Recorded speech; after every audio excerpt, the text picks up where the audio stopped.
Kathryn Kuhlman. Prólogo editorial. Creemos que como editores de este libro, ciertamente extraordinario por su contenido, debemos una explicación a las librerías evangélicas de diversas denominaciones que distribuyen nuestra literatura y a los lectores en general. Un tema discutido, el tema de la sanidad divina y de los dones del Espíritu Santo, han sido objeto de mucha discusión en estos últimos años. Se han publicado libros en pro y en contra, y muchos extremistas han sido denunciados. No nos hemos negado a publicar libros que contenían tales advertencias, ya que con ellas pensamos hacer, no un daño, sino un favor a estimados hermanos nuestros, cuya labor admiramos y respetamos, aunque no compartimos enteramente todos sus puntos de vista. Sin embargo, ponemos ahora en manos de nuestros lectores un libro que refiere cosas extraordinarias de sanidad divina. ¿Es ello una contradicción? De ningún modo. Estamos seguros de que todo verdadero cristiano evangélico de cualquier denominación que sea, cree en el poder de Dios y en la eficacia de la oración. Lo que se reprueba por lo general son los métodos espectaculares y los tajantes promesas propagandistas de sanidad que, si quedan incumplidas, suelen perjudicar más que beneficiar a los oyentes que asisten a esta clase de servicios evangelístico-curativos, endureciendo sus corazones en lo que respecta al mensaje del Evangelio. También hay gran diversidad de criterios acerca de los procedimientos ruidosos en los cultos, ya que son métodos que, si por un lado se adaptan bien a algunos caracteres particulares o raciales, haciendo más atractivo y grato al culto divino o ciertos asistentes, al permitirles tomar en el mismo una parte activa y excitante, resulta ingrato y hasta escandaloso para otros caracteres más sosegados, que prefieren encontrar a Dios en el silencio, la meditación y la exhortación de la palabra. Pero ninguno de tales excesos tiene lugar, hasta donde tenemos entendido, y este mismo libro expresa, en el Ministerio de Sanidad de la señorita Kathryn Kuhlman, en él tampoco se hace mención del don de lenguas. Sabemos que algunos de nuestros lectores lo encontrarán a faltar, pero a otros no lo extrañarán al observar la filiación religiosa de la autora de este libro, que no es pentecostal, sino de origen bautista.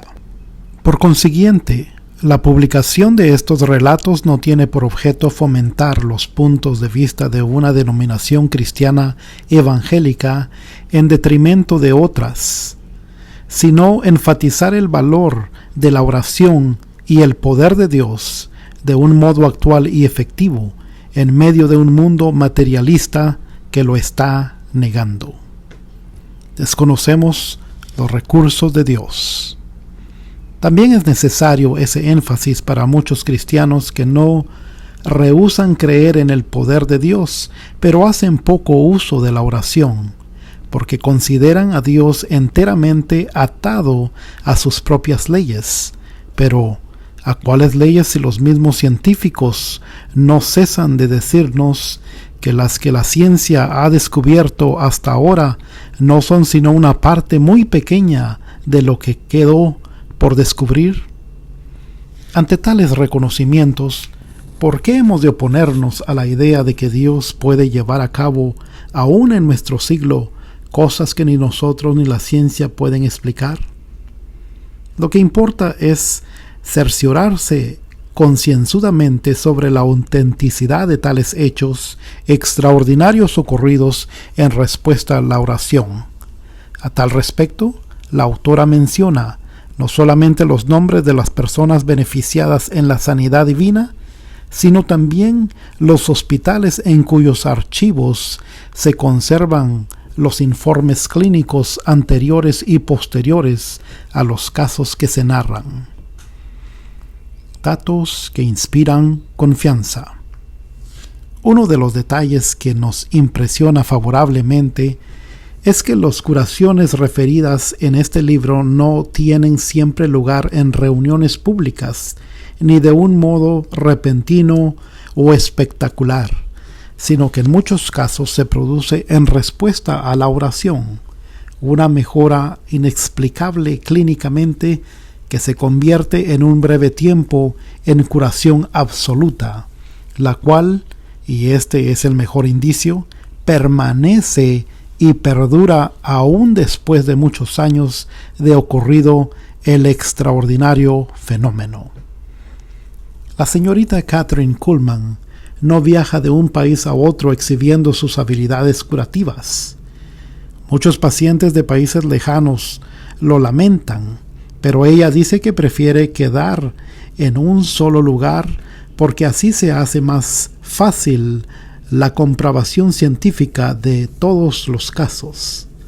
A tal efecto, cada vez que se produce algún milagro de sanidad de un modo público y repentino, suele invitar inmediatamente a todos los médicos presentes en el auditorio, no solo a que acudan a la plataforma a cerciorarse de la sanidad del caso, sino a que tomen nota en sus agendas de los hospitales donde el enfermo ha sido tratado para comprobación de los respectivos historiales clínicos.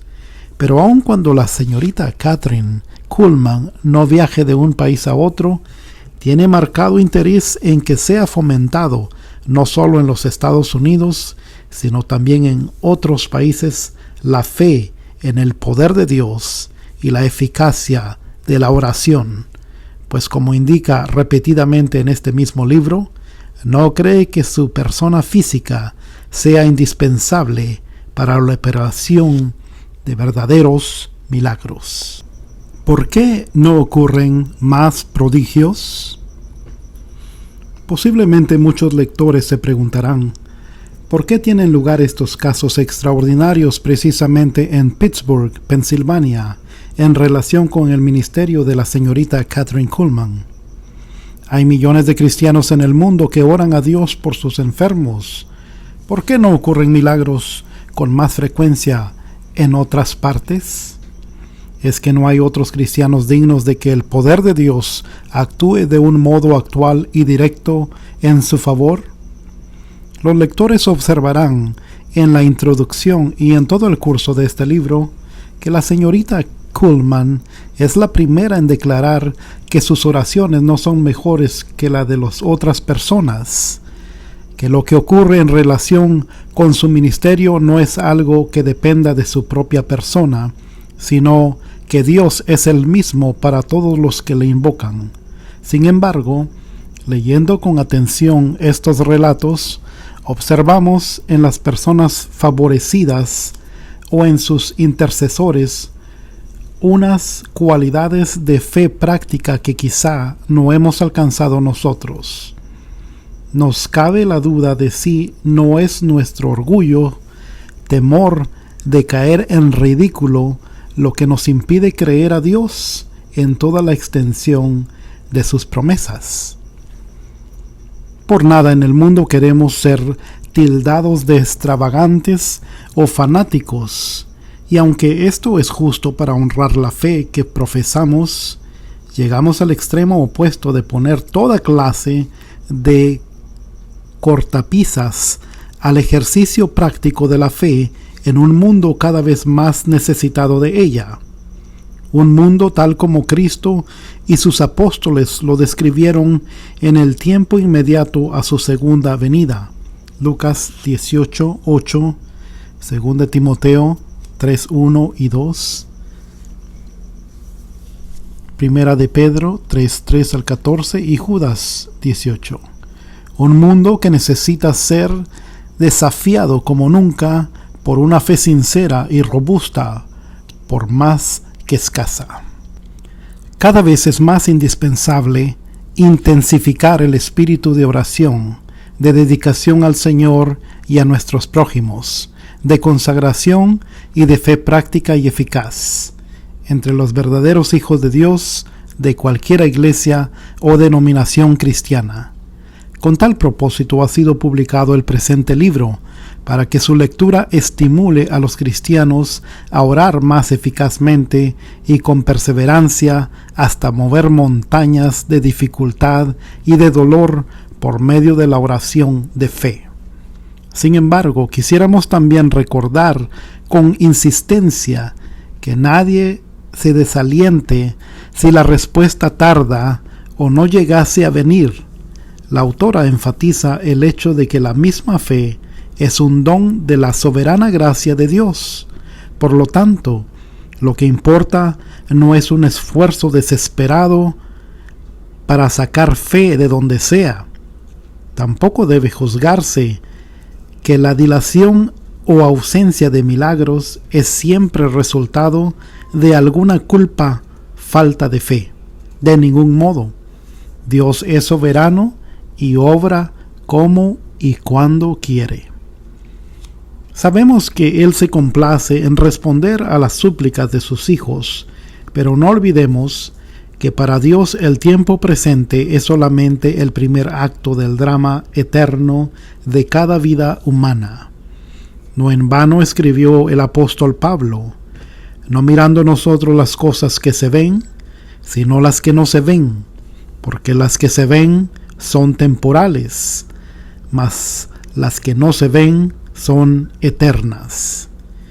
Y que una mayor bienaventuranza que el creer ante la evidencia del milagro es creer en la bondad y el poder de Dios sin el milagro. Juan 20:29. El mismo Señor nos enseñó a decir en Getsemaní: no se haga mi voluntad sino la tuya. Mateo 26:39. Acatamiento o falta de fe. Sin embargo, tales pasajes bíblicos nunca deben de servir de excusa para la indolencia en la oración y la falta de fe. Un creyente que se conforma de un modo fatalista a la voluntad de Dios, menospreciando el glorioso privilegio de la oración, está muy lejos en altura espiritual del cristiano que después de haber orado con fervor, quizás con ayuno, a solas o en grupo, y no obteniendo respuesta, sabe decir dignamente, con toda sinceridad y sin sombro de amargura o resentimiento: no se haga, Señor, lo que yo quiero, sino lo que tú. En ocasiones es entonces solamente cuando la voluntad de Dios se junta a la del fervoroso y tenaz demandante para darle lo que desea. ¿Cuántas veces ha ocurrido esto a los grandes servidores de Dios? Creemos que todo lo que se haga es poco para fomentar la fe de los cristianos y del mundo en estos tiempos de amarga incredulidad, con tal que sea hecho por medios legítimos. Y de ello no cabe duda en cuanto al presente libro, que nos complacemos en poner en manos de nuestros apreciados lectores de habla hispana. Quiera Dios usarlo para promover en nuestros días un acrecimiento de la fe y del espíritu de oración, para que grandes bendiciones de lo alto puedan ser otorgadas tanto a los cuerpos como a las almas. Quizá alguien arguirá que los discípulos pidieron a Cristo: aumentanos la fe. Pero observemos que el Señor no les dijo: porque lo habéis pedido con gran esfuerzo, aquí lo tenéis, sino que siguió hablando del poder de la fe, sin aparentemente hacer caso de su petición. Sin embargo, en varias ocasiones declaró: conforme a tu fe te sea hecho. Y para nosotros la interesante pregunta es: ¿cómo se originó aquella fe? ¿Qué parte de ella era conocimiento de Cristo? ¿Y hasta qué punto la confianza plena de tales personas en el poder y el amor del Señor debe ser considerada como un don de Dios? La respuesta permanece en misterio. No olvidemos que hubo quienes tuvieron grandes conocimientos de Cristo en los días de su carne, pero no llegaron nunca a creer en Él. Juan 7:5 y Mateo 26:24 y 65. Recordamos de nuestra juventud el caso de un venerado servidor de Dios muy conocido en las iglesias evangélicas de Barcelona, llamado don Pedro Rubio, quien padeció por muchos años una dolorosísima neuralgia facial, por cuyo alivio y curación habíamos orado muchas veces. Al encontrarnos cierto día en el consultorio del director del Hospital Evangélico de Barcelona, se apresuró a preguntarme con su característica solicitud si me encontraba allí por alguna dolencia propia o de algún miembro de mi iglesia. Al contestarle que ni lo uno ni lo otro, sino tan solamente por cuestiones relacionadas con mi cargo en la junta del hospital, añadí, mirándole en el rostro, con la compasión que siempre nos inspiraba su aflictivo estado: a esta casa es mejor venir para ayudar a otros que para uno mismo, ¿verdad, don Pedro? El venerable varón de Dios, con la franqueza que le permitía el haberme dado la lección en griego, inglés y otras disciplinas útiles para el ministerio cristiano, se apresuró a corregirme una vez más. Debemos decir más agradable, no mejor. Solamente allá arriba sabremos lo que es mejor. Ha pasado casi medio siglo, pero nunca he podido olvidar la preciosa enseñanza espiritual de tan espontánea como oportuna corrección. Mi mejor esperanza es de encontrarme de nuevo con este amado hermano y maestro allá arriba para recordarla y comentarla juntos a la luz de la eternidad. Prefacio. El amor es algo que usted hace. Semblanza de la señorita Kuhlman. La señorita Catalina Kuhlman o Catherine Kuhlman no es simplemente una persona, sino también una institución.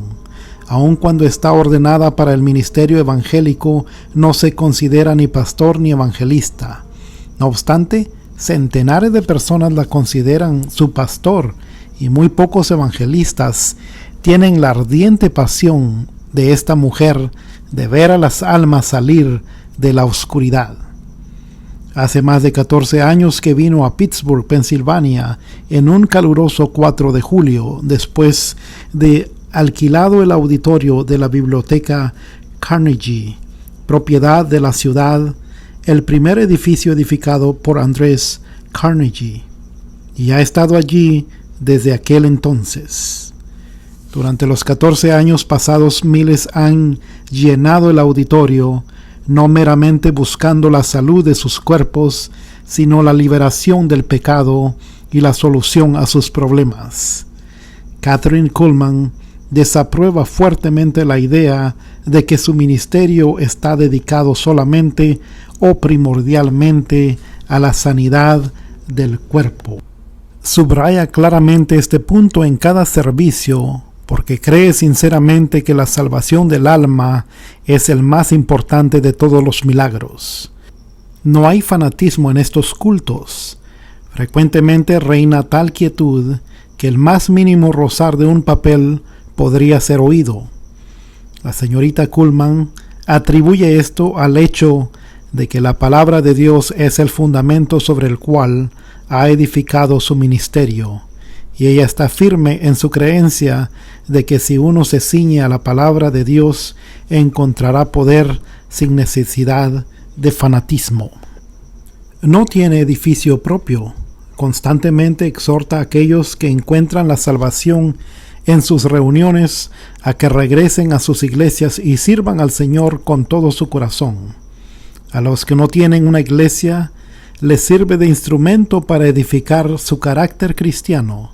Cuando estos convertidos se unen a una iglesia, llevan a ella, por la eficacia de un testimonio lleno del Espíritu, un nuevo dinamismo. su fundación caritativa y misionera. Kathryn Kuhlman es la presidenta de la Fundación Kathryn Kuhlman, una organización religiosa caritativa. Su única remuneración es su sueldo estipulado por el comité de la fundación. Hay 17 nacionalidades representadas en el coro varonil de 400 voces y el Orpheon Kathleen Kuhlman de 100 voces masculinas y femeninas. Es considerado uno de los mejores de la nación, habiendo tenido contratos con las grabaciones RCA Victor, la organización juvenil que coopera con la empresa evangelística de Kathryn Kuhlman. Puede compararse con la mejor sociedad cristiana juvenil de la presente generación. La fundación mantiene un fondo para becas y préstamos en Wheaton College, Illinois, donde los estadounidenses que están en necesidad de ayuda financiera son auxiliados para proseguir su educación. Las becas no se limitan solamente a los estudiantes de teología, sino que pueden ser disfrutadas por jóvenes que persiguen una carrera secular en dicha institución educativa. La fundación proporciona ayuda financiera a estadounidenses de la Universidad del Estado de Pensilvania, de la Universidad de Pittsburgh, del Instituto Tecnológico Carnegie, del Geneva College en Beaver Falls, Pensilvania, del Instituto Toccoa Falls en Georgia y del Conservatorio de Música en Cincinnati, Ohio. La Fundación Kathryn Kuhlman ha contribuido con más de $40,000 a la escuela para niños ciegos de Western Pennsylvania. Observando un grupo de niños ciegos que jugaban luchando con los patines, Kathryn Kuhlman quedó tan impresionada, sintiendo tan profundo agradecimiento por sus propios ojos, que decidió, por la gracia de Dios, hacer todo lo humanamente posible para estos niños.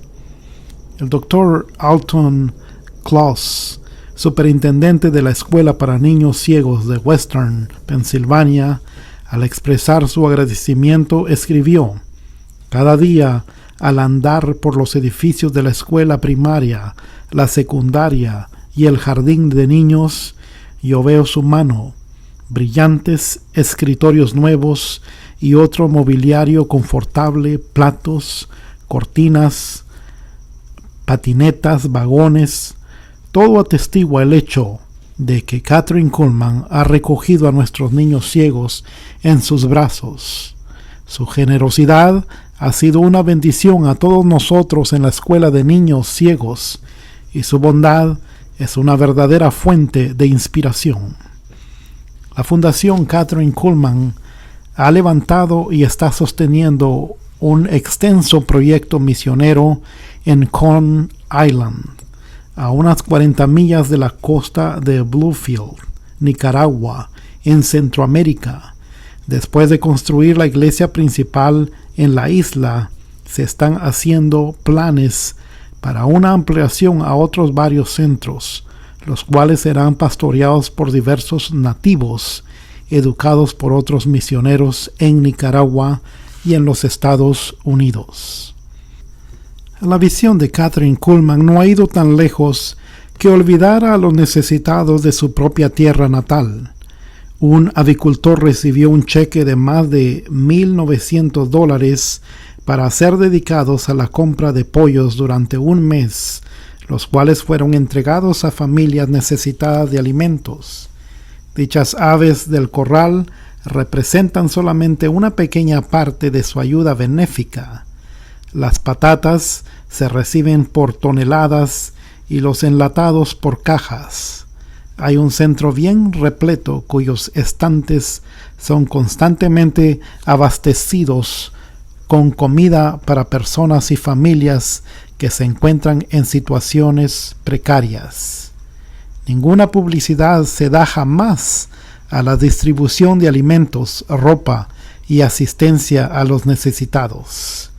Es en contra de los principios de la señorita Kuhlman El lema que forma parte de su teología se concreta en esta frase: el amor es algo que usted hace, no es simplemente lo que usted dice o siente. Usted no siente verdaderamente amor si no lo pone en práctica. Labor radiofónica. Pocos son los hombres que trabajan tantas horas y tienen el vigor y la vitalidad de esta mujer. Además de su oficina, la Fundación Kathryn Kuhlman mantiene un estudio completo de radio en donde se trabaja constantemente, supliendo a una cadena de estaciones con programas evangélicos que cubren semanalmente 2/3 partes de la nación estadounidense. La señorita Kuhlman es oída cada noche a través de la estación de radio WWBA de 50,000 watts en Wheeling, Virginia Occidental, cuya recepción alcanza hasta Inglaterra. Ella no es extraña ante un gran número de radioyentes en Europa. 2 veces al día puede ser oída en la WADC, Akron, Ohio, mediante cuyos programas recibe una tremenda correspondencia del Canadá. El número de cartas recibidas semanalmente de sus oyentes en los Estados Unidos y otros países alcanza varios millares. A pesar de su recargado horario, la señorita Kuhlman da a cada carta su atención personal y es su firme convicción de que si no fuera capaz de dar esta parte de sí misma a aquellos que se dirigen a ella con sus cartas y pesares, habría fracasado en su propósito, en su creencia que no hay situaciones irremediables, sino que sencillamente hay personas que han perdido la esperanza acerca de ellas. En las propias palabras de Kathryn Kuhlman: yo no soy una mujer de gran fe, soy una mujer con un poquito de fe en el gran Dios. Nació en Concordia, Missouri, pequeña población a unos 100 kilómetros de la ciudad de Kansas, y por varios años fue su padre el alcalde del lugar. Recordando los días de su temprana juventud, Kathryn dice: papá era el alcalde, pero de una manera quieta, reservada y modesta. Mamá le ayudaba a tomar muchas decisiones importantes cuando se sentaban juntos en el anticuado sofá del corredor. En cuanto a la religión, su madre era metodista, ya que el abuelo Walkenhorst fue uno de los primeros fundadores de la iglesia metodista en Concordia. Su padre era bautista, pero nunca fue un miembro muy activo de la iglesia. Ninguno de ellos vive. Su padre murió en un accidente. Su madre falleció hace poco. Desde el comienzo de su carrera evangelística, la misión de Kathryn Kuhlman ha sido ayudar a aquellos que tienen verdadero deseo de encontrar a Cristo, y desde el principio el tema de todos sus sermones ha sido la fe.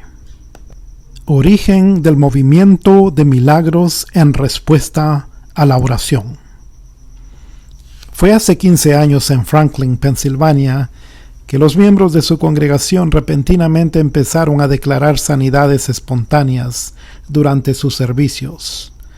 Al aumentar el número de estas curaciones por la fe y la oración, esta ministra ordenada bautista comenzó a enfatizar en sus mensajes la posibilidad de ser las personas curadas por el poder de Dios. Así se originaron los ahora llamados servicios de milagros y el singular ministerio que ha servido para influenciar a millares de personas. El año siguiente a la señorita Kuhlman se trasladó a Pittsburgh. El hecho de que haya permanecido en un mismo local por 14 años y que su ministerio ha sobrevivido con éxito ante la crítica de que son objeto todos los evangelistas es un atributo a su integridad. Cuando se le pregunta por qué no existe su radio de influencia viajando, ella responde: mi propósito es ganar las almas, pero mi llamamiento especial es el de ofrecer a las gentes una prueba fehaciente del poder de Dios, y esto yo pienso que puedo llevarlo a cabo más efectivamente permaneciendo en un solo lugar para tener la oportunidad de estar en contacto con mi gente y para comprobar que los que declaran haber sido sanados procuren la verificación médica. La instancia en la comprobación científica no solamente ha contribuido a dar solidez a su ministerio, sino a la sanidad espiritual en todas partes donde ha llegado noticias de esta obra. Escrito por Samuel A. Weiss, exmiembro del Congreso de los Estados Unidos, juez de la audiencia del condado de Allegheny. Yo creo en milagros. Capítulo 1. Si usted va a leer este libro esperando que le convenza de algo que no quiere creer, mejor será que no lo lea. No vale la pena, pues no tengo ni la esperanza ni el propósito de convencer a un escéptico simplemente con milagros. Si intenta leer este libro con un espíritu crítico, irreverente e incrédulo, favor de darlo a otro lector, porque el contenido de estas páginas es muy sagrado para quienes le sucedieron estas cosas. Sus experiencias son demasiado preciosas para compartirlas con aquellos que han de leerlas solamente para mofarse y burlarse. Estas experiencias están guardadas en el corazón de los protagonistas de tales hechos con admiración, acción de gracias y profunda gratitud. Estas experiencias siguen siendo tan reales y maravillosas a estas personas como en el momento que sucedieron. Dios cura mediante la ciencia médica. Si usted piensa que yo me opongo a la profesión médica, a los doctores, al uso de medicinas, solamente porque creo en el poder de la oración y en el poder de Dios para sanar, está usted en un error. Si hubiera escogido una profesión, probablemente mi preferencia hubiera sido la medicina o leyes, pero no tuve alternativa. Fui llamada por Dios a predicar el Evangelio. El siguiente artículo fue publicado por el Dr. Elmer Hess, presidente de la Asociación Médica Americana. Dijo: todo médico a quien le falte la fe en el Ser Supremo no tiene derecho a practicar la medicina, afirma el famoso especialista en urología de Erie, Pensilvania. Un médico que entra en el cuarto de su paciente no va solo. Él puede asistir al enfermo con los instrumentos materiales de la medicina científica. Su fe en un poder más alto cumple el resto. Mostradme un médico que niega la existencia de Dios y os diré que no tiene derecho a practicar el arte sanador. El Dr. Hess hizo estas declaraciones en una publicación dispuesta para la inauguración de la 48 reunión anual de la Asociación Médica del Sur, la A.M.E, con un total de 10,000 médicos asociados. Ocupa el segundo lugar después de la AMA como la más grande organización general médica de los Estados Unidos. Nuestras escuelas médicas están haciendo una obra magnífica, enseñando los fundamentos de la medicina científica, continúa el Dr. Hess. Sin embargo, me temo que se pone tanta atención en las ciencias básicas que la enseñanza de los valores espirituales ha quedado casi totalmente olvidada. Que toda sanidad es divina es lo que el Dr. Hess enfatiza fuertemente. Un médico puede diagnosticar, dar medicamentos, atender a su paciente con lo mejor que la ciencia médica le ha dado a él y al mundo, pero en última instancia es el poder divino latente en la naturaleza lo que sana al enfermo. Un médico tiene el poder y la habilidad de encajar un hueso roto, pero tiene que esperar que el poder divino haga el resto. Un cirujano puede ejecutar con habilidad la más difícil de las operaciones. Puede ser un maestro del bisturí, usando las mayores habilidades de su bien entrenado intelecto. Pero tiene que esperar que un poder superior haga la curación, porque a ninguna persona humana le ha sido dado el poder de sanar. Cualquier verdad, por cierta que sea, si es acentuada excluyendo otras verdades de igual importancia, se convierte en un error práctico. Mi fe en el poder de Dios es igual a la ejercitada por cualquier médico o cirujano que cree en la sanidad de su paciente mediante remedios. Él espera que la naturaleza cure gradualmente, mientras yo creo que Dios tiene la habilidad de sanar, no solamente por un proceso gradual, sino que, si Él así lo quiere, puede hacerlo en un instante. Él es omnipotente, omnipresente y omnisciente. Por eso no está limitado por el tiempo, ni por las ideologías, la teología u otras ideas preconcebidas por los hombres. Si usted cree que yo pienso que es un pecado ir al médico, tomar medicina o practicar una operación cuando se necesite, me juzga injustamente. Para aclarar, yo creo que Dios tiene poder para sanar instantáneamente sin hacer uso de los instrumentos de la medicina científica, pero también creo que Dios nos dio el cerebro para que lo usemos. Él concedió a los hombres el don de la inteligencia y espera que hagamos un buen uso de él. Si usted está enfermo y todavía no ha recibido el don de creer en los milagros, entonces busque la mejor asistencia médica posible y ore que Dios obre a través del instrumento humano. Ore que le dé a su médico dirección divina al tratarle y luego espere ambos. Que Dios haga la sanidad por los medios naturales. El poder sanador de Dios es un hecho irrefutable, con o sin la asistencia facultativa. Nada personal. Si usted cree que yo como persona humana tengo algún poder sanador, está en un error. Yo no tengo ningún mérito en los milagros indicados en este libro, ni he tenido ninguna parte directa con ninguna sanidad que ha sucedido en algún cuerpo físico. Yo no tengo ningún poder sanador. La única cosa que yo puedo hacer para usted es indicarle el camino. Puedo guiarle al gran médico y puedo orar, pero el resto queda entre usted y Dios. Yo sé lo que Él ha hecho por mí y he visto lo que ha hecho por innumerables personas. Lo que Él haga por usted depende de usted mismo. El único límite al poder de Dios está dentro del individuo. El apóstol Pablo nos habla de la supereminente grandeza de su poder para con nosotros los que creemos, según la operación del poder de su fuerza, la cual operó en Cristo, resucitándole de los muertos. Efesios 1, 19 y 20.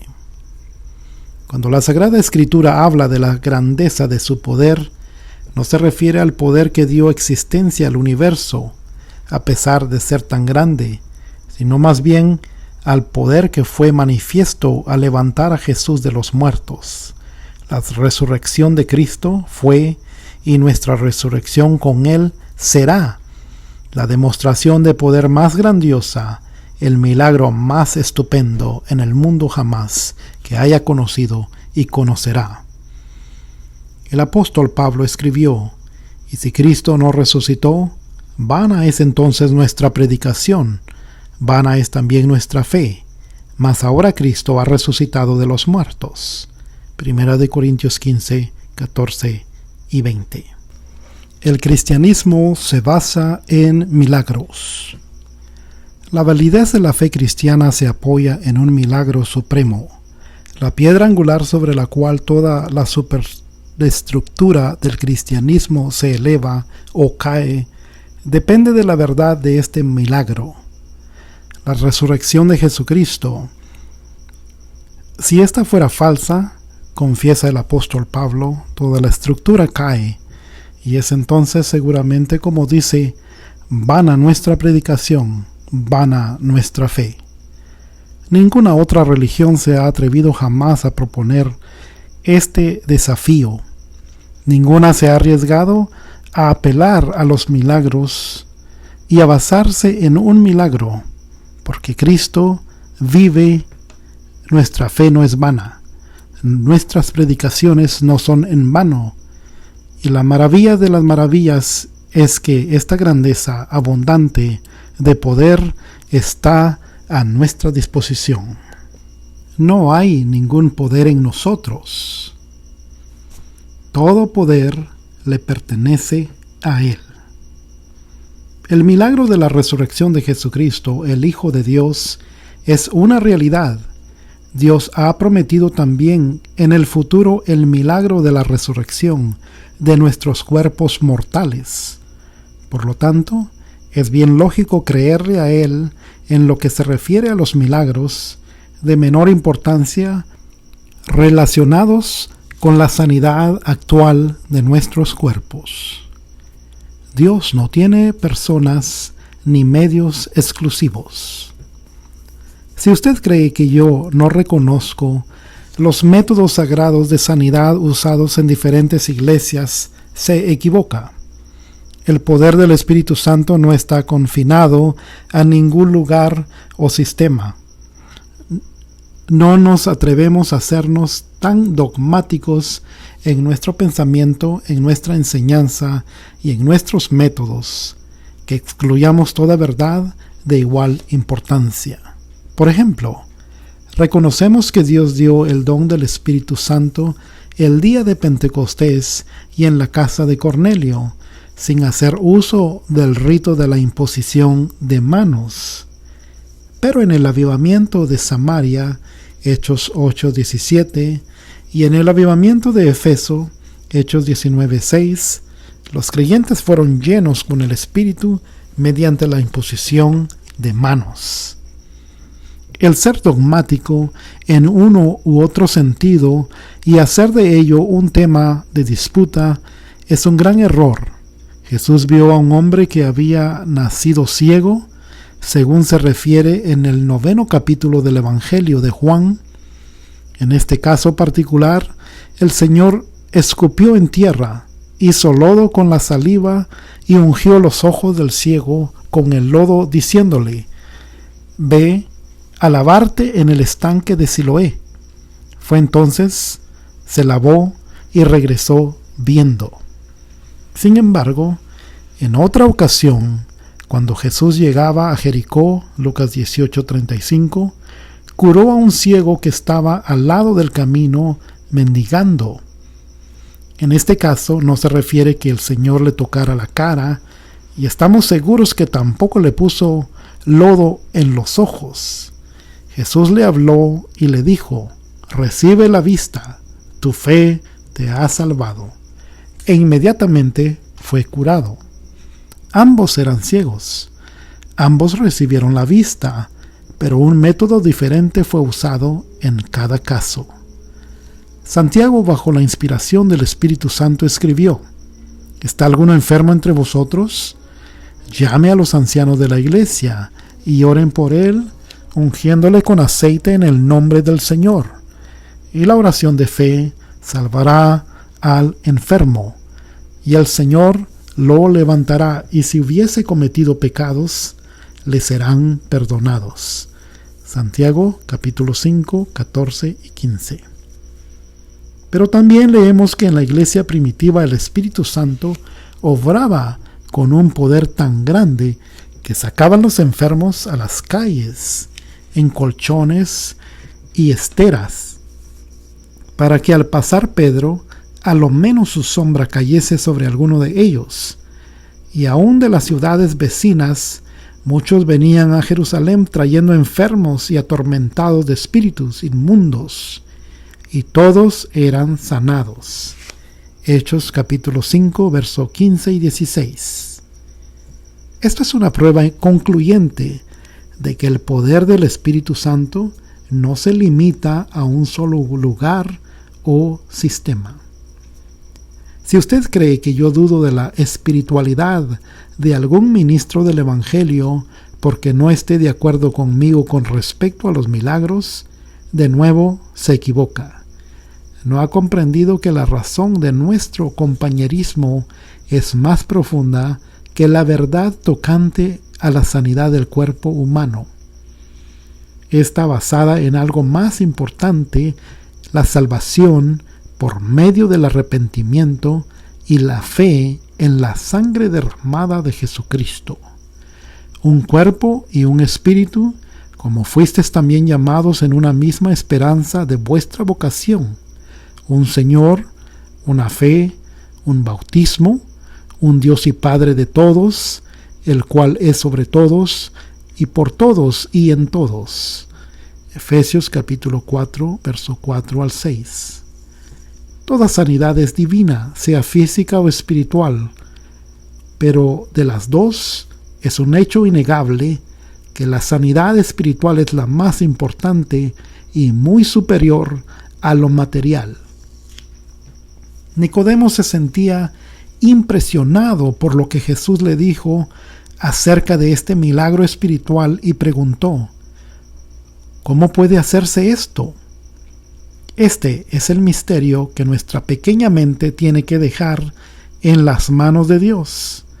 Pero esta no es la única cosa que usted no puede entender y que pertenece a la sabiduría y poder de Dios. Milagros en la naturaleza.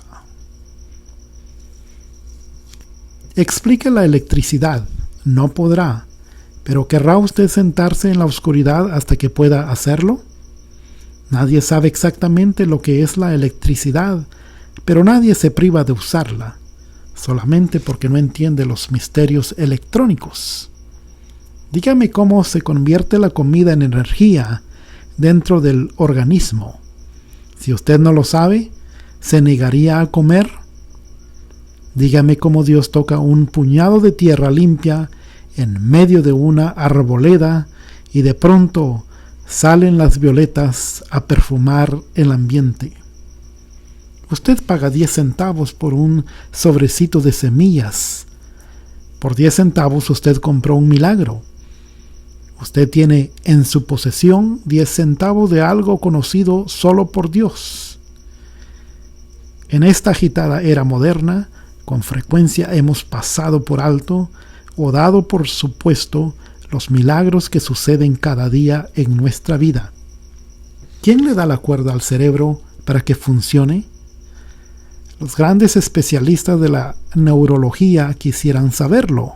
Oh, sí. Ellos saben exactamente cuál porción del cerebro controla el movimiento de cada músculo, pero no saben por qué opera el cerebro. ¿Cómo lo hace? ¿Qué lo estimula para que entre en acción y pueda controlar las varias partes de nuestro cuerpo? El Dr. Charles Joseph Barone, vicepresidente del Departamento de Obstetricia y Ginecología del Colegio Internacional de Cirujanos y decano del Hospital McGee de Pensilvania, el hospital de maternidad más grande del estado, que ha asistido unos 25,000 alumbramientos, dice: el nacimiento de un niño es el mayor de los milagros. La esmerada preparación, habilidad y dedicación de este médico a su profesión médica le han dado fama nacional. Con todo, él es el primero en admitir que el nacimiento humano está más allá de la comprensión humana, que es uno de los misterios más sagrados, que excitan la curiosidad y admiración del hombre, pero que sigue siendo un secreto impenetrable.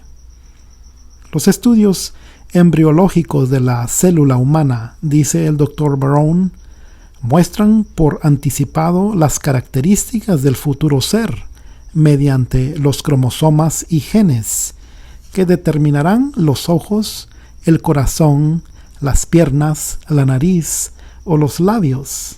Si esto no es divino, entonces no sé qué es. Ve al niño recién nacido. Hacía 9 meses no existía. Ahora tiene oídos y ojos, nariz y boca, manos y pies, y llora fuertemente cuando tiene hambre. Unas horas después de nacido, se alimenta alegremente del pecho de la madre. Le dio la ciencia una hoja meneografiada de instrucciones, indicándole dónde estaba su alimento y exactamente cómo se lo podía procurar. ¿Quién le enseñó cómo debía mover los labios y la lengua para obtenerlo del seno de la madre? Se le dio cómo cerrar los ojos y dormir una vez comido y satisfecho. Se le dijo, cuando aún era incapaz de darse vuelta, cómo patalear y batir los bracitos para crecer fuerte. No, ningún libro de instrucciones se ha dado jamás a un infante. Al momento de nacer, con todo, cada precioso niñito sabe exactamente qué hacer para satisfacer sus necesidades y deseos. El milagro primordial del nuevo nacimiento. Dios nunca le ha explicado al hombre el misterio del nacimiento físico. Entonces, ¿por qué debemos negarnos a aceptar el nacimiento espiritual?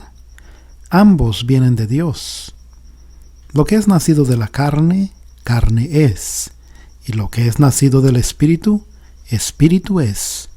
No te maravilles de que te dije, os es necesario nacer de nuevo. Juan 3:6-7. El nacimiento espiritual le da al hombre una nueva naturaleza, nuevos deseos. Las cosas que en un nuevo tiempo amaba, ahora las repudia. Y las cosas que antes odiaba, las ama ahora, porque es una nueva criatura en Cristo Jesús. ¿Cómo puede hacerse esto? Cuando usted tenga la solución a los simples misterios que hemos discutido y mucho más, quizás Dios le dé la solución a este último. Hasta entonces, siga plantando semillas en su jardín, siga usando la electricidad en su casa y no se olvide de que los niños continúan naciendo cada hora. Con todo mi corazón y mi ser, yo oro que usted pruebe el gran milagro del nuevo nacimiento. La Biblia misma es un milagro grandioso, y el Hijo de Dios es más maravilloso que todos los milagros que confirman sus atributos. Los relatos que siguen son hechos reales, son experiencias auténticas de personas que han creído que Dios es poderoso para obrar un milagro, y Dios ha honrado esta fe en la autoridad de su palabra. Esto le ayudará a comprender por qué creo yo en los milagros. Si usted persevera en la lectura de este libro, mi oración es la de Pablo, cuando rogaba que el Dios de nuestro Señor Jesucristo os dé espíritu de sabiduría y de revelación en el conocimiento de Él, alumbrando los ojos de vuestro entendimiento. Efesios capítulo 1 versos 17 y 18. Kerry Rims, capítulo 2. La señorita Kuhlman, evangelista, presenta servicios de sanidad. Un convertido tira sus muletas. El clímax del programa fue cuando a un hombre con muletas que dijo no había podido andar sin ayuda desde 1945, le fue aconsejado que tirara sus muletas. Así lo hizo y caminó enérgicamente por los pasillos varias veces, cruzando la plataforma de un lado a otro, estirando los músculos de las piernas como le sugerían. Radiante, la señorita Kuhlman tomó las muletas para luego tirarlas a un rincón. El hombre declaró por un altavoz que había oído de la señorita Kuhlman en Florida mediante un artículo de una revista y había viajado solo en autobús a Butler para asistir a un servicio de sanidad. Estas palabras sobresalieron en la primera página del periódico Eagle de Butler, Pensilvania, el 1 de enero de 1951. No era un relato de segunda mano. Evidentemente, el editor o uno de sus reporteros se había sentado entre la muchedumbre en el Teatro Pensilvania el día anterior, observando ávidamente las maravillosas manifestaciones del poder sanador de Dios. La tragedia de un padre inválido. Kerry Rims, el hombre que había tirado sus muletas, tenía 3 niños. Solamente la niña mayor, que tenía 4 años de edad, cuando él fue a la guerra, podía recordar cómo era su papá. Antes de ser casi fatalmente herido en Luzón, Filipinas, durante la Segunda Guerra Mundial, los niños menores no recordaban haber visto jamás a su padre sin muletas. Según ellos, siempre había estado paralizado de la cintura abajo y sufriendo intensos dolores. Escuchaban pensativos a otros niños hablar de cómo sus padres les llevaban a paseos y caminatas por la montaña y a nadar. Sabían que por cierta razón que no comprendían, su padre era diferente. Con sus piernas inmóviles, él jamás podría llevarlos a alguna actividad campestre. ¿Cómo sería posible si no podía caminar? Una odisea en Filipinas. Kerry Rims era un ingeniero químico militar durante la Segunda Guerra Mundial. El 1 de enero de 1945, las fuerzas aliadas se establecieron en Luzón. Su compañía fue enviada a Manila a liberar a los soldados que habían sido capturados por los japoneses hacía 4 años. Era una misión difícil. Aterrizaron en un lugar pantanoso, como dice el propio Kerry. Había mucha agua y cada vez que tratábamos de salir a la carretera, nuestras siluetas se reflejaban a los francotiradores escondidos en las montañas. Podían disparar contra nosotros. Tuvimos que quedarnos en el agua todo el primer día. El segundo día comenzó un tifón y los cielos parecieron abrirse dejando caer copiosa lluvia. En el cuarto día, el capitán de la compañía fue muerto a unos 6 pies de donde estaba Kerry. El oficial que lo reemplazó tenía su propio ingeniero y Kerry fue trasladado a otra compañía a unas 6 millas de distancia. En el camino hacia la otra compañía ocurrió el desastre. El puente había sido derribado y el camión tuvo que ir alrededor sobre un terraplén. Fue en este terraplén, dice Kerry, que pisamos una mina explosiva. El camión fue demolido por la explosión, pero nada de esto supo Kerry por mucho tiempo. 31 días más tarde recobró el conocimiento en una mesa de operaciones a 2.500 millas de donde había sido herido. No sabía dónde estaba ni qué le había sucedido, pero al recobrarse, recuerda que murmuró, no sabiendo aún lo que quiso decir. ¡Qué suave caí! E inmediatamente después de estas palabras, le anestesiaron para la siguiente operación del cerebro.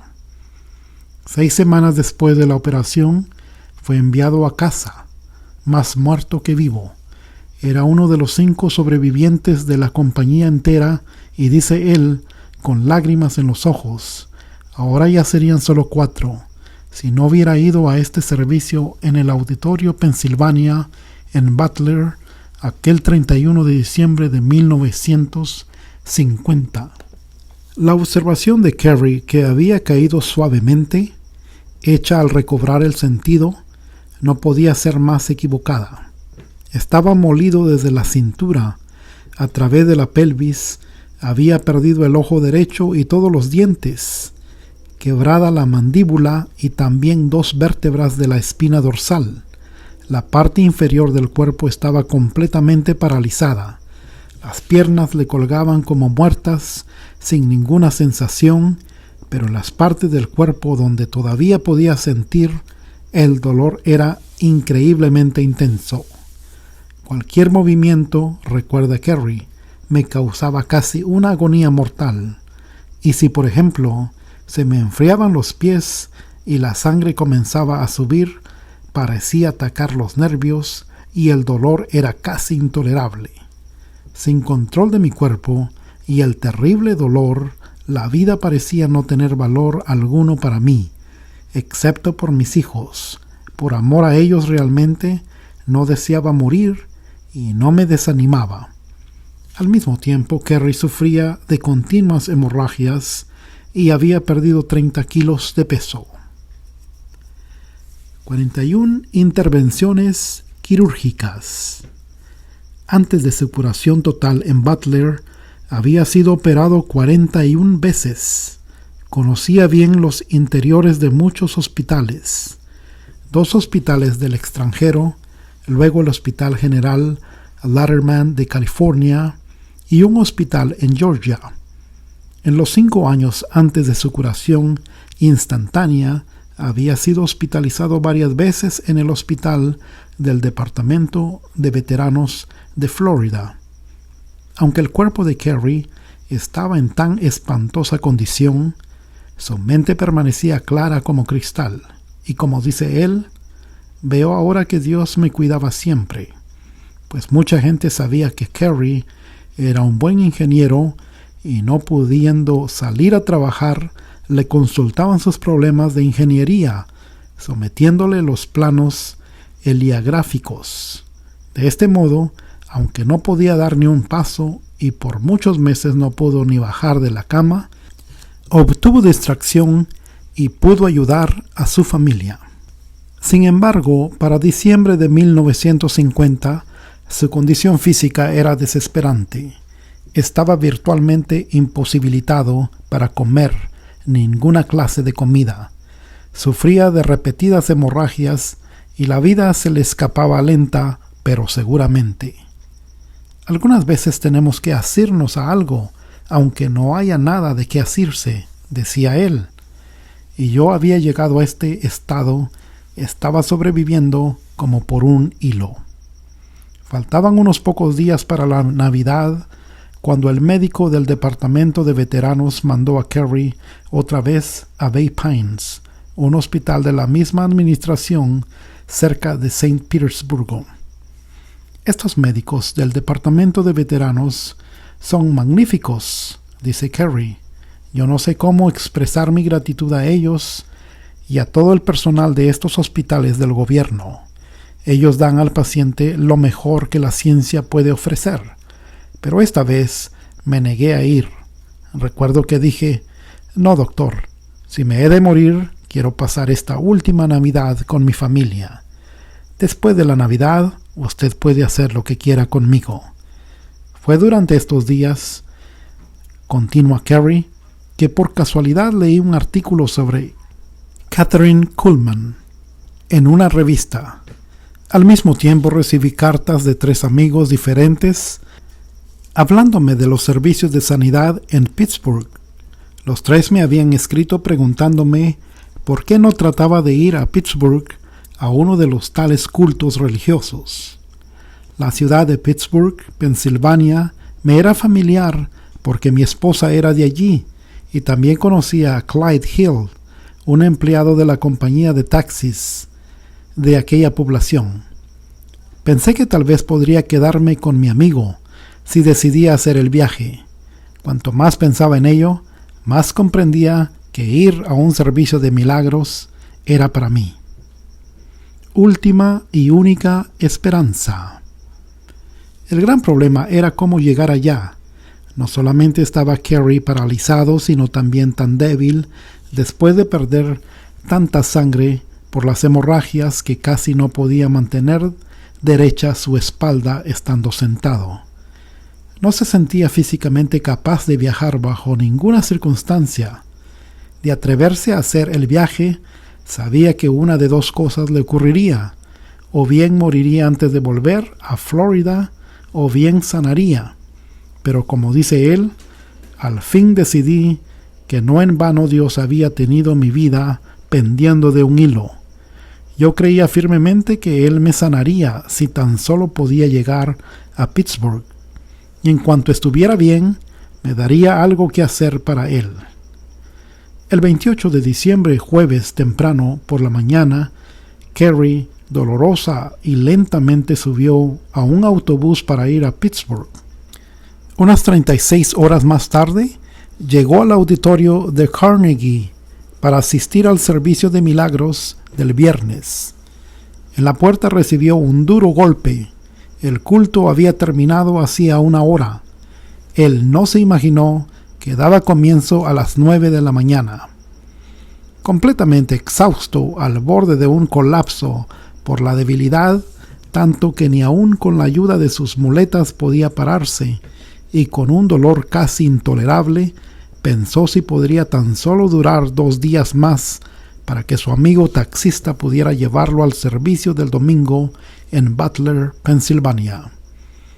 En las 48 horas siguientes tuvo un solo pensamiento en la mente: vivir hasta poder llegar al servicio en Butler. Esta fue su determinación, creyendo que Dios en su misericordia le daría fuerzas para vivir y estar presente en el Teatro Pennsylvania de Butler el 31 de diciembre de 1950. Por poco no llega. Cuando ya faltaban menos de 24 horas, sufrió otra hemorragia extraordinariamente fuerte que lo dejó tan débil que no podía levantarse o andar sin la ayuda de 2 hombres fuertes. Sostenido por ellos, llegó al Teatro Pennsylvania. A la puerta casi perdió las esperanzas porque se le dijo que no había asientos desocupados ni más lugar adentro, así que se quedó apoyado en sus muletas y protegido por sus ayudantes en la fría temperatura de afuera, tan cerca y sin embargo tan lejos, tan débil que cada minuto le parecía una hora. Pronto a abandonar su último vestigio de esperanza, alguien adentro notó su situación y le ofreció su asiento. «Yo he sido sanada», le dijo la amable señora. Más que agradecido entró Carrie en el teatro. ¿Sintió la gloria de Dios al momento de entrar? Al principio no. Se sonríe al recordarlo. Tenía tanto dolor cuando entré que en los primeros minutos no podía ni pensar en otra cosa, pero más tarde conocí al Señor como nunca le había conocido antes. Cuando me sentaron, recuerda Carrie, la señorita Kuhlman comenzó a predicar. La primera cosa que me dijo fue: el servicio de esta tarde es un servicio de salvación y no de sanidad. Si el señor Carrie Reams pensaba antes que sus esperanzas estaban fallidas, ahora tuvo que bajar un escalón más en su desesperanza. Allí sentado casi congelado, tan débil que tenía que usar las muletas para poder erguir su espalda, y oye decir que aquel culto no era de sanidad. Pensé que me moriría físicamente, dice Carrie, pero ahora sé que solamente moría al yo. Fue un sermón maravilloso, continúa recordando, de bendición a todo menos a mí. Había viajado mucho más de 1000 kilómetros para ser sanado. El servicio ya se terminaba y yo no había sido curado. Pregunta providencial. Muchas almas habían sido salvas ese día. Más de 50 hombres habían respondido al llamamiento de aceptar a Cristo y muchas sanidades maravillosas habían ocurrido de un modo espontáneo, pero Carrie Reams no se hallaba entre ellos. Estaba decepcionado y totalmente desesperado. La melodía del último himno acababa de desvanecerse y el lugar estaba tan quieto que se podía oír la caída de un alfiler. Con las propias palabras de Carrie, la señorita Kuhlman levantó la mano para despedir, pero no dijo ni una palabra de invitación a los enfermos, y mi corazón se abatió. En ese momento se me acabó toda esperanza. Pero entonces, lentamente bajó la mano, me miró directamente y señalándome dijo: ¿Es usted de Florida? Mis esperanzas se renovaron y repliqué: sí. Entonces ella me pidió que me levantara. Yo le dije que no podía, y ella replicó firmemente: en el nombre de Jesús, levántate y mira hacia arriba y anda. Carrie comenzó a levantarse con la ayuda de las muletas. Los pasillos eran estrechos y llevaba un sobre todo grueso y pesado. La temperatura ese día en Butler era de 10 grados bajo cero, y viniendo de Florida, no estaba acostumbrado al frío. Tratando de andar por el pasillo con un sobre todo pesado, paralizado y manipulando las muletas en un piso inclinado, procurando no pisar los pies de la gente, no fue cosa simple mirar para arriba, pero logró hacerlo. El prodigio. De pronto, relata Carrie, la señorita Kuhlman dijo: «Suelte la muleta derecha». Lo hice y la pierna aguantó mi peso. Recuerdo que me asombró que la señorita Kuhlman supiera cuál era mi caso y de dónde venía. En ese instante el dolor de mi cuerpo desapareció. Fue como cuando se desvanece una luz, describe Carrie, o como la tinta cuando es absorbida por el papel secante. Notando que la pierna sostenía su peso con éxito, Carrie dejó caer la otra muleta y se paró solo y sin ayuda. La señorita Kuhlman me dijo entonces que subiera a la plataforma. Los escalones eran muy estrechos y empinados, unos 12 en total. 2 señores grandes y fuertes se acercaron para ayudarme, pero no necesité ayuda. Pasé a la plataforma ligero como un pájaro. Parecía que ni tocaba el suelo, y no caminé hacia ella, sino que corrí. ¿Se asombró usted de su sanidad?, le preguntaron más tarde. No me asombré, replicó él en un tono firme. Para eso vine. ¿Se sorprendió al verse andando sin muletas? No, responde. Esperaba andar sin ellas. Y esta es la respuesta. Aquel primer día la señorita Kuhlman me dijo que mirara hacia arriba, explica Carrie Rims, con una sonrisa, y he mirado hacia arriba desde entonces, alabando y dando gracias a Dios. Un muerto manejando un camión. El día después de su sanidad, Carrie pidió prestados más de $100 a su amigo, el taxista Clyde. La mayor parte de esa suma la usó para comprar un camión usado. Lo necesitaba para llevar a Florida algunos muebles que su esposa tenía en Pittsburgh. Esa tarde, él ayudó a cargar el camión con los muebles y lo manejó hasta Florida. Aquel hombre desvalido, paralizado y muriéndose, había sido tocado por el gran médico y sanado instantáneamente. No de otro modo se explica que al día siguiente pudiera cargar un camión con muebles y manejarlo todo el camino de Pittsburgh, Pensilvania, a Florida. Más de 1000 kilómetros de distancia. Esto solo puede hacerlo Dios, y Carrie Rims es un testimonio viviente de su poder. 3 días más tarde se entraba en su propio garage de Florida, sin previo aviso. En la sala jugaban sus 3 hijos. Los 3 niños alzaron la vista, anonadados al verlo entrar. Se quedaron inmóviles por unos segundos. No podían creer lo que miraban con sus propios ojos, porque esta era la primera vez que los 2 menores veían a su padre andar sin muletas. Entonces, de repente, se percataron de lo que había pasado. Su papá podía andar. Su papá estaba sano, y como Carrie dice, comenzaron a gorjear. Solamente los niños, llenos de alegría, pueden hacer ese sonido peculiar, como alegres avecillas. En medio de risas y llantos saltaban y batían las manos y luego se quedaron viendo solamente. Yo estaba tan alegre que no podía hacer nada más que verlos regocijarse, continúa Carrie. Quisiera tener una fotografía de la alegría y el asombro de sus rostros. Cuando me miraban frente a ellos sin las muletas, caminando hacia ellos en el cuarto. Un nuevo hogar. Desde entonces, y van ya más de 11 años, Carrie ha gozado de una salud perfecta y vigorosa. Puede andar, correr y subir escaleras.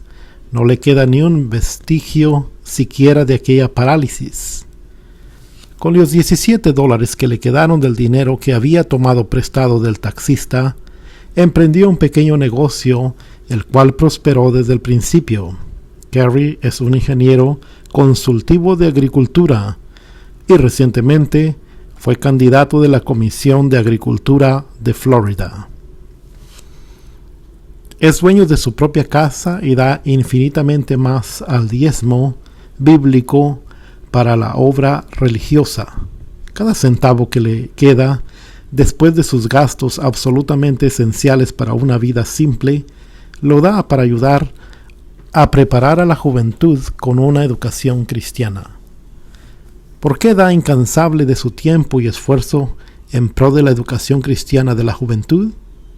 Porque dice él, las estadísticas muestran que el 75% de los niños educados en escuelas cristianas llegan a ser adultos activos en la obra de la iglesia, mientras que solamente el 25% de los que no han tenido tal educación van a la iglesia.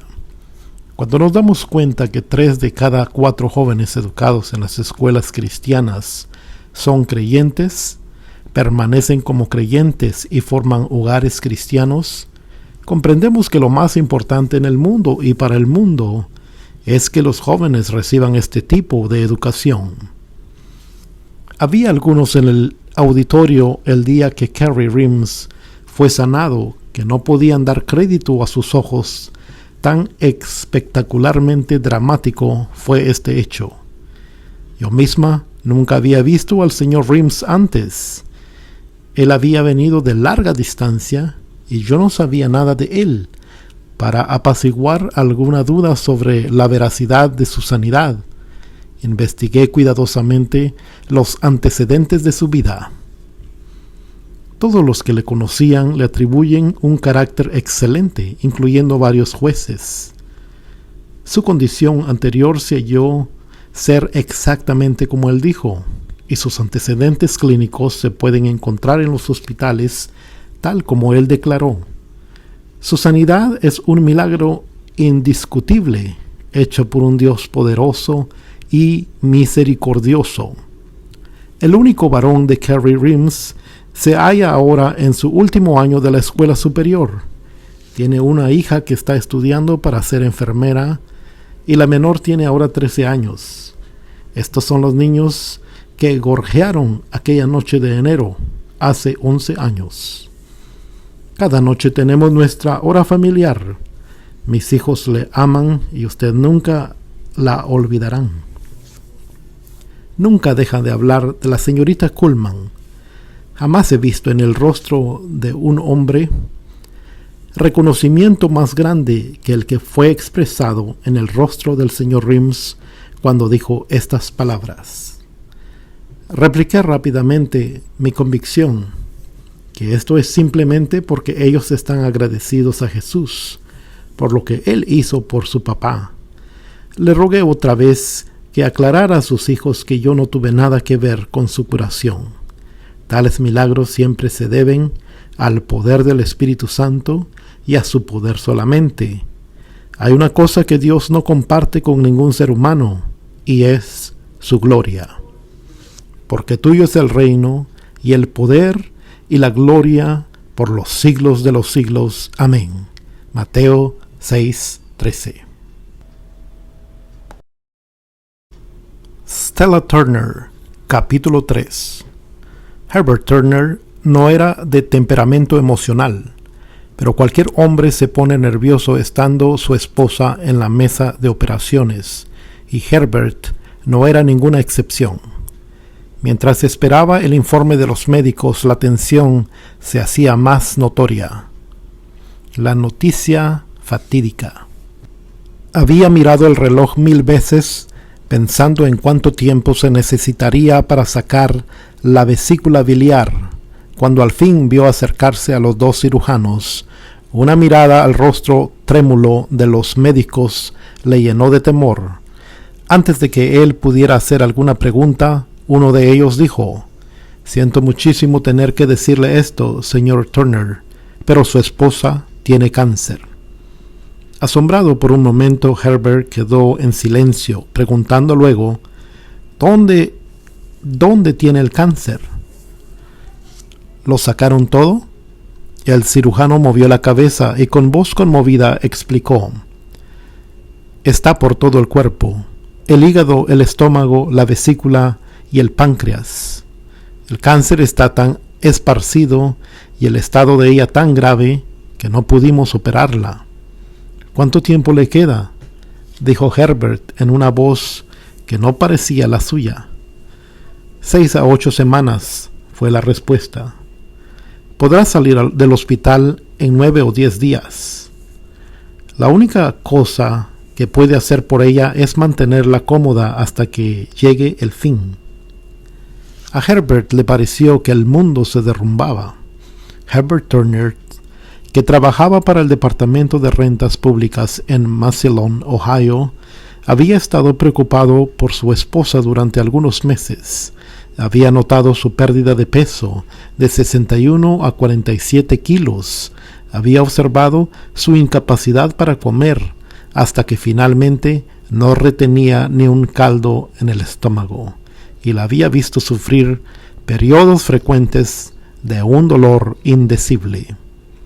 Al ingresar en el hospital el día 25 de enero de 1952, él pensaba que sería alguna deficiencia de la vesícula la causante de todos sus trastornos, y ahora el cirujano, uno de los 5 médicos presentes en la operación, confirmaba el peor de sus temores. Stella, de 49 años de edad, era enviada a su casa para esperar la muerte. Herbert preguntó, ¿le van a decir la verdad? El doctor movió la cabeza. No le diremos nada inmediatamente, dijo el médico.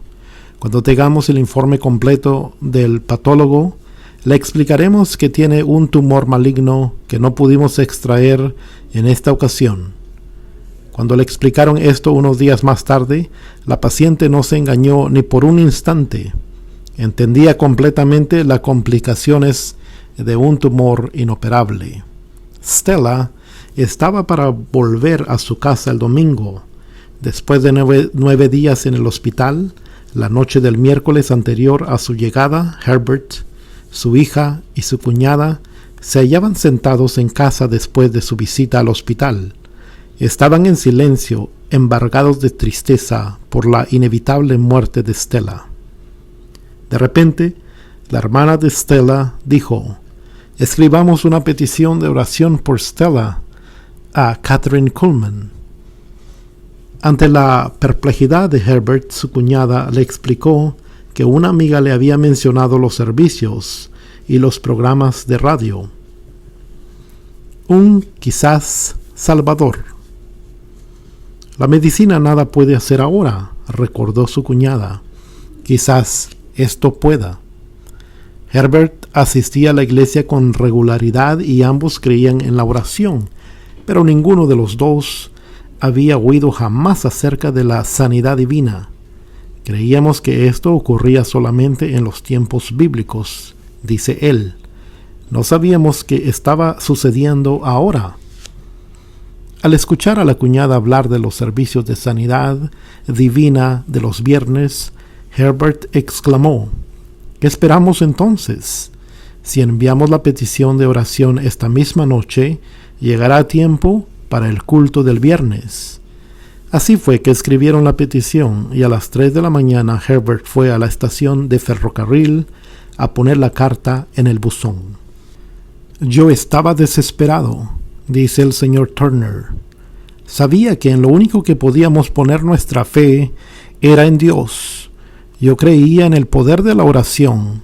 Si era cierto que Dios obraba milagros en la actualidad, y si todos los creyentes que se reunían en el auditorio Carnegie oraban por Stella, algo podía suceder. Cuando Stella salió del hospital 2 días después del servicio de sanidad divina, no sabía de la petición que habíamos enviado por ella. Ahora cree, en vista de lo que sucedió, que su curación comenzó propiamente el domingo al amanecer, porque desde entonces y a intervalos de 10 minutos durante 36 horas Comenzaron mis intestinos a expulsar todo el veneno de mi cuerpo, dice ella, empeorando para que crezca la fe. Una vez en casa, la condición de Stella parecía estar de acuerdo con lo predicho por los médicos, pero su esposo, su hija y ella misma, después de haber estado escuchando acerca de la sanidad divina y de los programas de radio, se mantuvieron firmes. A pesar de los síntomas adversos que ella tenía, retuvieron la fe en que nada podía derrotarles y que ella sanaría. Estaba casi postrada, tan débil y enferma que no podía levantarse de la cama excepto por un poco tiempo. Sin las drogas calmantes que los doctores le habían dado, el dolor era intolerable. Cuando se le termine, le dijeron en el hospital, dándole un papel, mande a su esposo a obtener esta receta otra vez. Stella no supo hasta más tarde que su hermana y 2 sobrinos iban regularmente a los cultos para orar por ella. Ella misma fue llevada allá unas 6 semanas después de haber salido del hospital. Tan enferma se encontraba que ella dudaba si sobreviviría en el viaje a Youngstown. Vomitó durante todo el camino y, demasiado débil para caminar, su esposo y su yerno la llevaron prácticamente en brazos para entrar en el auditorio de Steamboat, ya que apenas pesaba 45 kilos. Yo sentí la presencia de Dios en esa primera reunión y experimenté su poder, dice ella misma, refiriéndose a este día.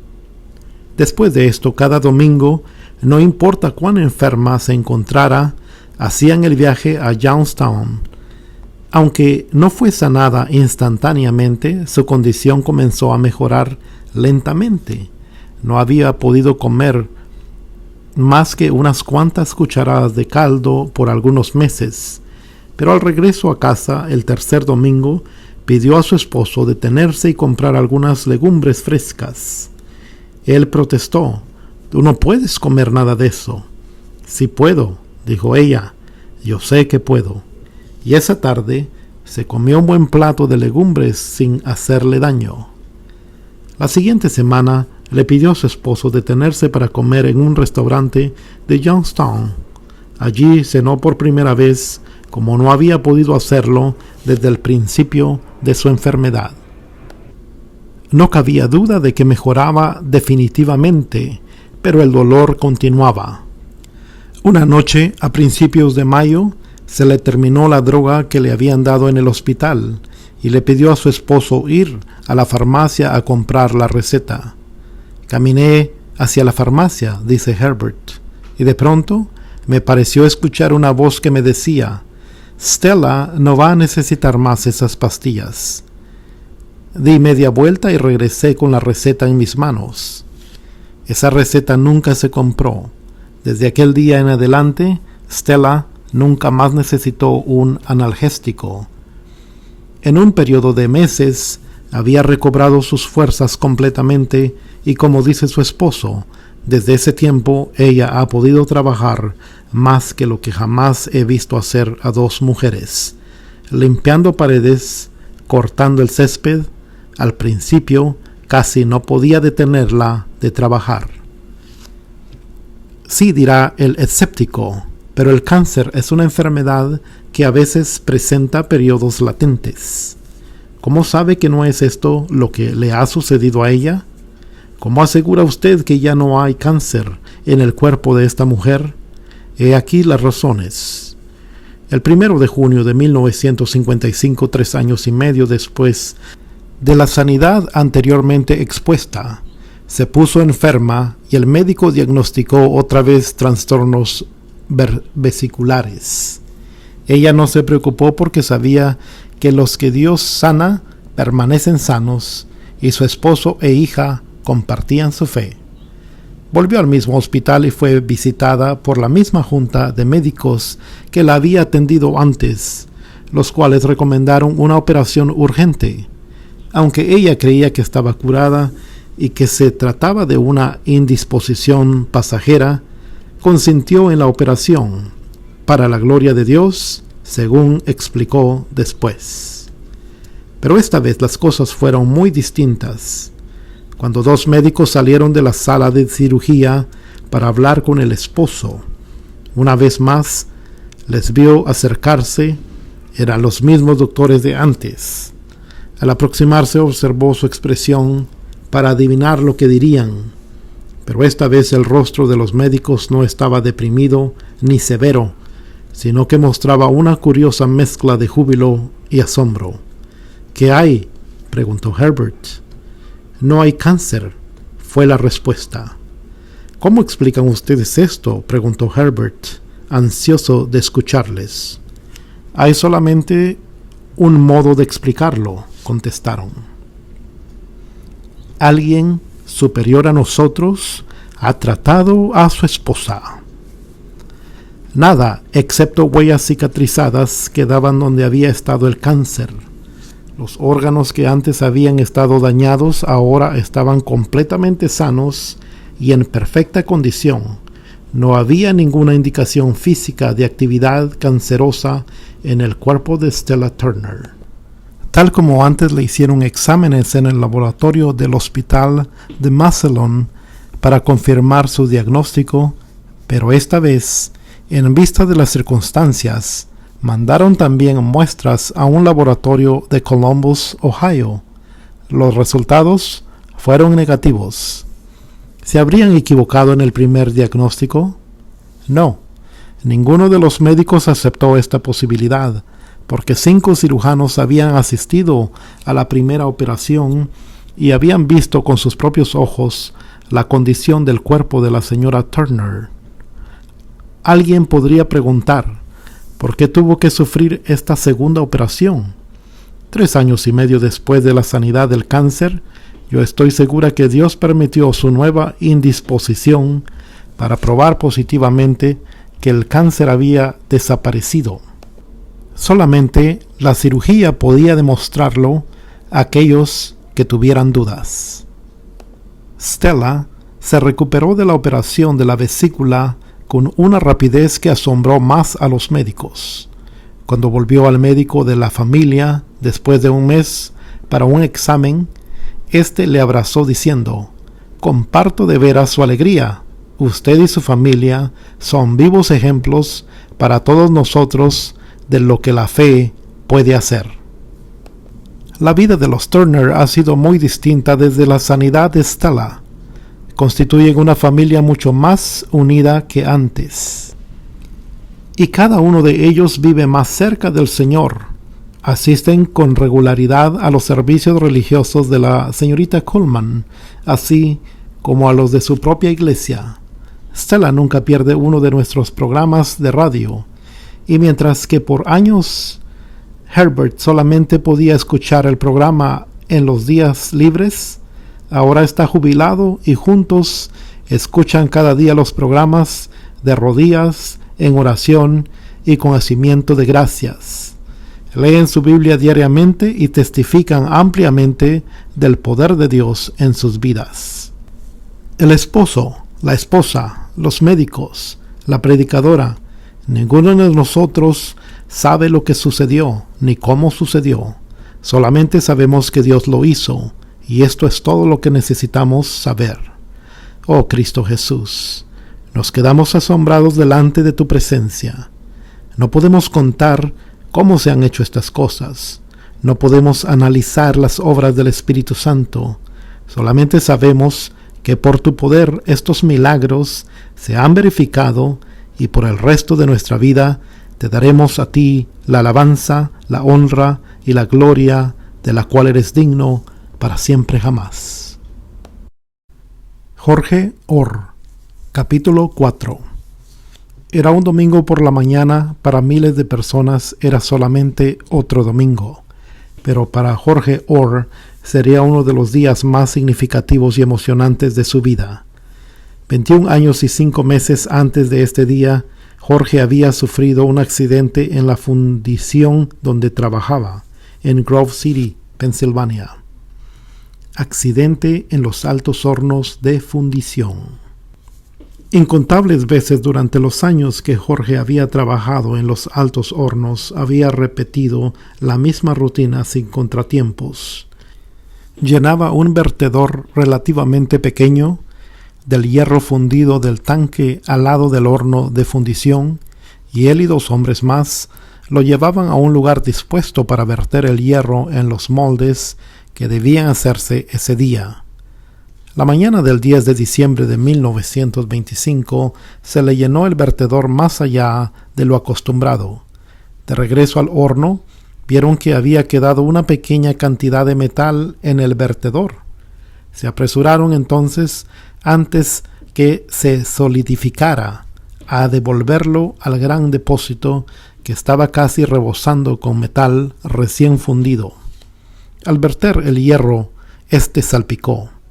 «Lo vi venir», dijo Jorge, e instintivamente cerré mis ojos.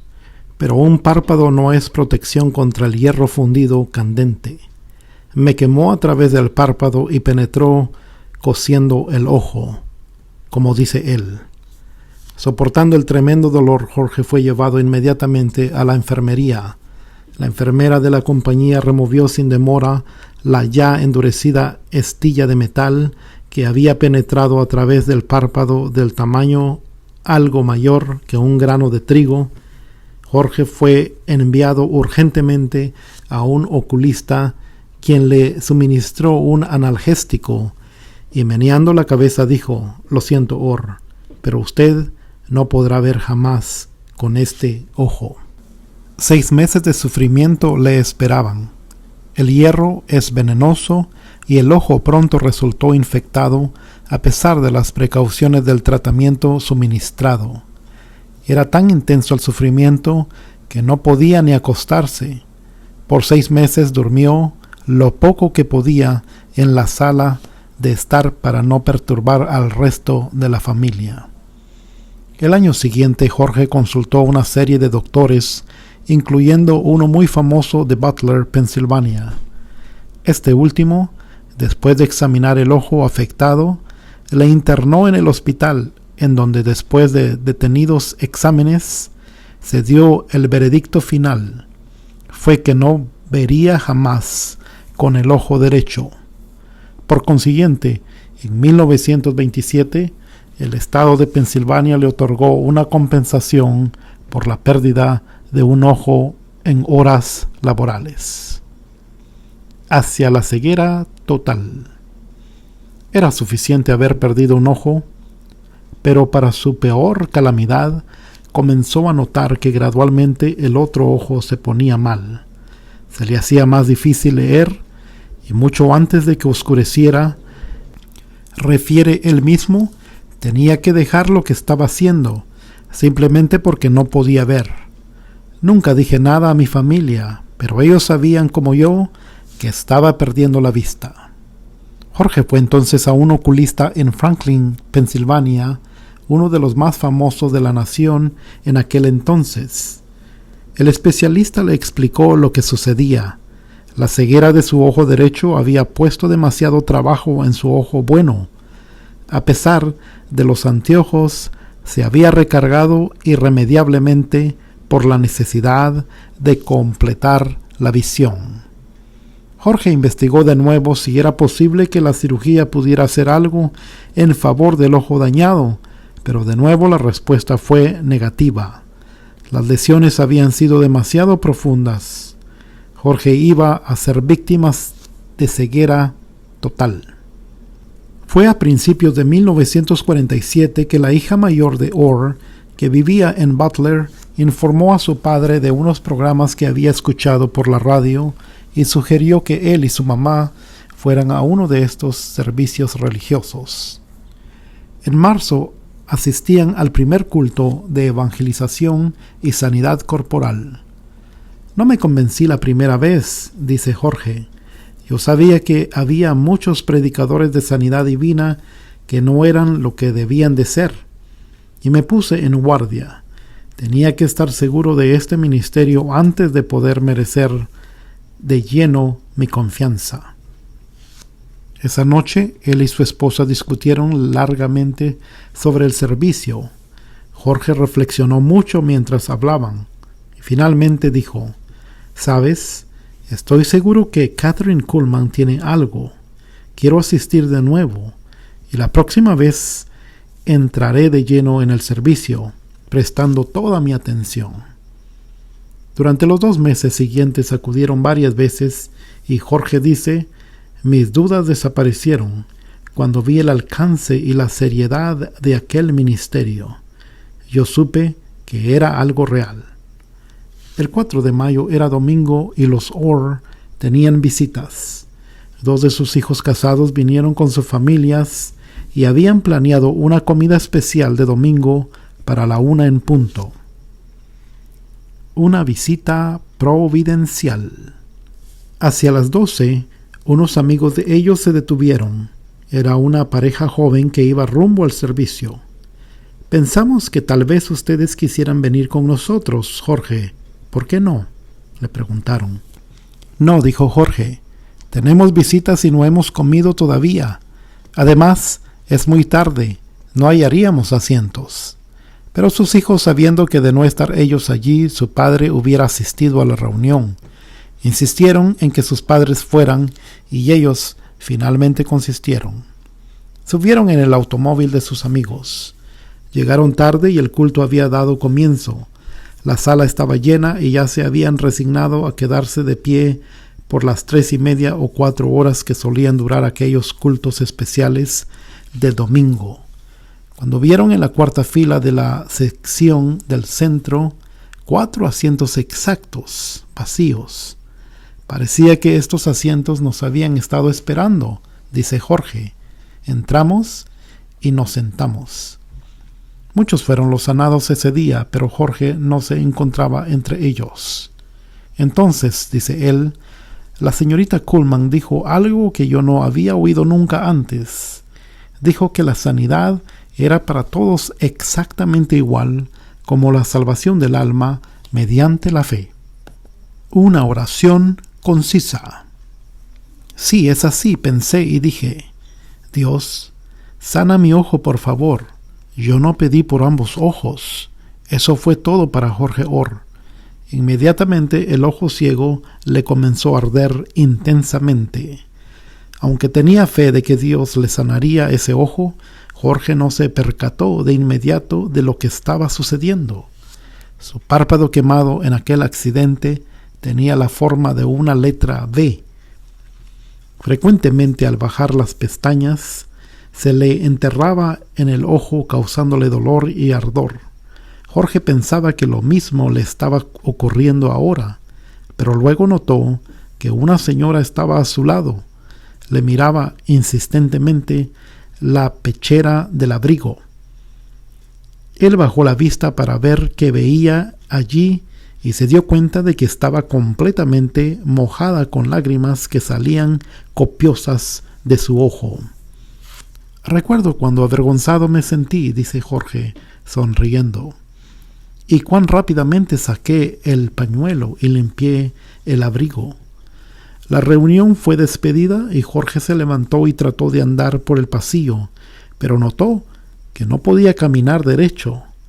Se volvió al joven con quien había venido y le dijo: «Siento algo sobremanera extraño, no lo puedo explicar, pero algo ha venido sobre mí que no comprendo». Por supuesto que era el poder de Dios, el cual nunca había experimentado antes. Las 2 parejas salieron de regreso a Grove City. «Cuando doblamos para tomar nuestra ruta», relata Jorge, «noté las señales de la carretera, rutas 8 y 62. Nunca antes había visto estas señales, pero aún así no me di cuenta de lo que pasaba. Subimos sobre la montaña», continúa Jorge, «y de pronto me pareció como si una nube oscura que cubría el sol se había apartado dejando pasar sus fuertes y brillantes rayos. Miré hacia el cielo, pero no encontré nube en ningún lado». Viendo con un ojo quemado. Jorge supo que algo tremendo había sucedido. Pasaban en ese momento por una parte de la montaña de donde se divisaba otra parte de la carretera más abajo. Jorge cerró su ojo bueno y con el otro, ciego por más de 22 años, pudo ver los automóviles subiendo la otra colina. Me quedé enmudecido, dice recordando el suceso. No podía creerlo y no dije nada por algún tiempo. Me sentía totalmente asombrado por tal maravilla. Finalmente, se volvió a su esposa y exclamó: puedo verlo todo. Cuando llegaron a la casa, Jorge entró en su hogar de una manera no acostumbrada. La casa está hecha de tal modo que se entra por el pasillo hacia la cocina, pero este día Jorge se fue por la sala a través del comedor a la puerta trasera. Al fondo de la cocina, dice él, había un pequeño reloj que yo había comprado, uno de esos relojes de pared de esfera pequeña. Antes de acercarme al reloj, mi esposa dijo: ¿qué hora es en ese reloj? ¿De veras puedes ver con ese ojo? Jorge se cubrió el otro ojo y dijo sin titubear: 6:15. Su esposa sonrió llena de gozo y dijo: oh, gracias a Dios, es cierto, tú puedes ver. Notará usted, apreciado lector, que yo no oré por Jorge Orr, ni le toqué.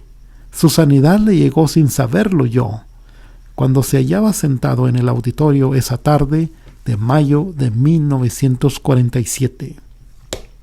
Jorge regresó a la clínica del optometrista que hacía más de 20 años le había hecho los anteojos para el ojo bueno.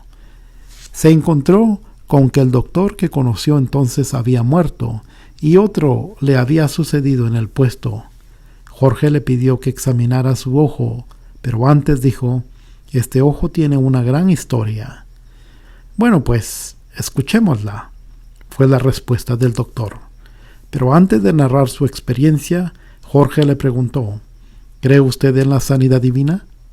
Sí, fue la respuesta. Sí, creo. Entonces Jorge supo que tenía libertad de hablar y relató lo que le había ocurrido. El optometrista le hizo un examen minucioso, en medio del cual preguntó: ¿dónde le hicieron sus últimos anteojos? Cuando Jorge respondió: aquí, en esta clínica, el oculista dijo: entonces sus registros deben de estar aquí. Espere un momento.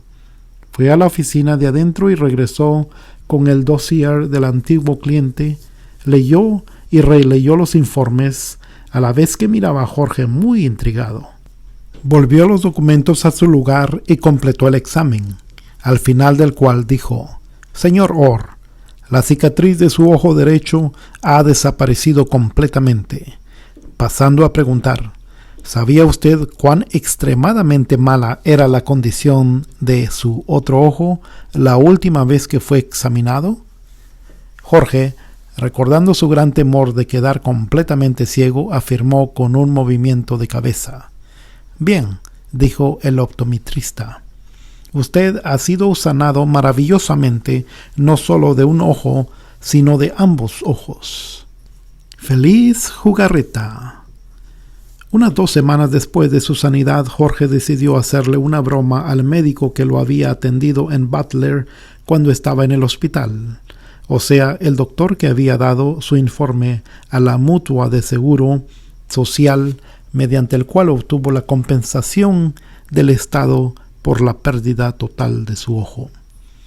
Sabía que no se acordaría de mí después de tantos años, dice Jorge.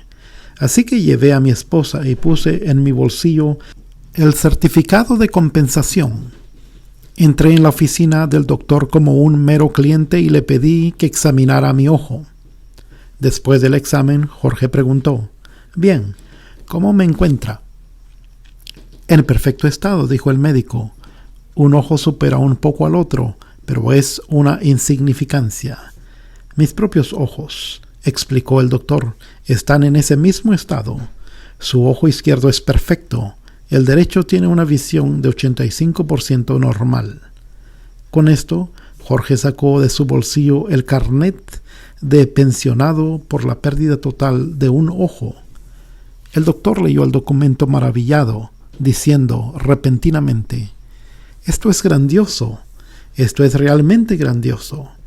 No intentó negar la sanidad. No podía, porque el historial médico estaba allí frente a él. Un milagro fue hecho por Dios en la vida de Jorge Orr. Señor, que reciba la vista.